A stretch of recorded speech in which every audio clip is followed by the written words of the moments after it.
कुरान एक अजीम किताब है, लेकिन जितनी ये अजीम है उतनी ही क्या है, मजलूम। कि ये लोग इस कुरान के नुज़ूल का मकसद न समझ। तो अब मैंने बड़े दलाइल से यार साबित कर दिया है कि ये कुरान क्यों आया था। जोर से बोलो यार। चलो एक और आयत पढ़ते हैं यार, मुझे यकीन है कि आधे मजमे को याद होगी। आधे मजमे को मैं शुरू करूंगा, आप पढ़ने लग जाएंगे। पढ़िए। शहर रमज़ान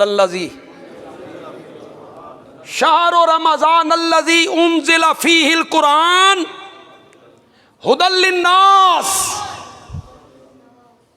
ये लोगों के लिए क्या है, हिदायत। एक तीसरी आयत पढ़ता हूं सूरत इब्राहीम से। किताबुन अंज़लनाहु इलैका,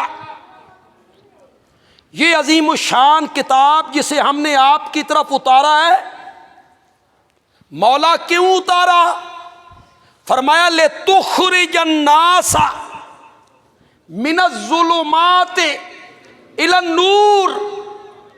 तुखरिज, इखराज, खारिज, खुरूज। ले तुखरिजन नासा मिनज़्ज़ुलुमात इलन नूर, ताकि इस किताब के ज़रिए आप लोगों को निकालें कुफर के अंधेरों से ईमान के नूर की तरफ।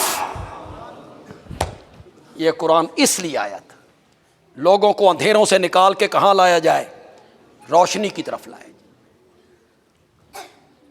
जब यह बात साबित हो गई कि यह किताब हिदायत है, राह दिखाने के लिए आई थी, सीधे रास्ते की रहनुमाई करने के लिए ये किताब आई थी, तो अब बोलो ये हिदायत कब बनेगी?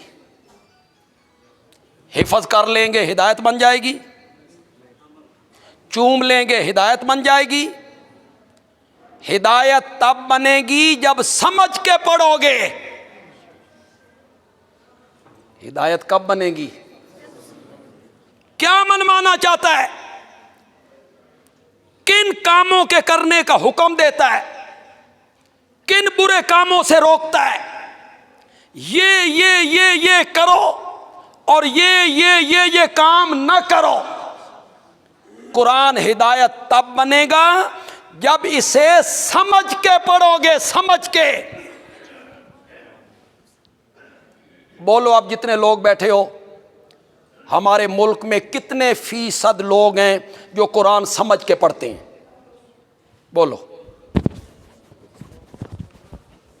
15%। अकल नू हथ मारो यार। 15%। तौबा कर यार। 15%। 100 में से 15 बंदे,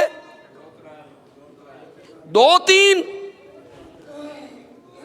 जिन्हें तर्जमे का पता हो या उन्होंने तर्जमे वाला कुरान पढ़ो।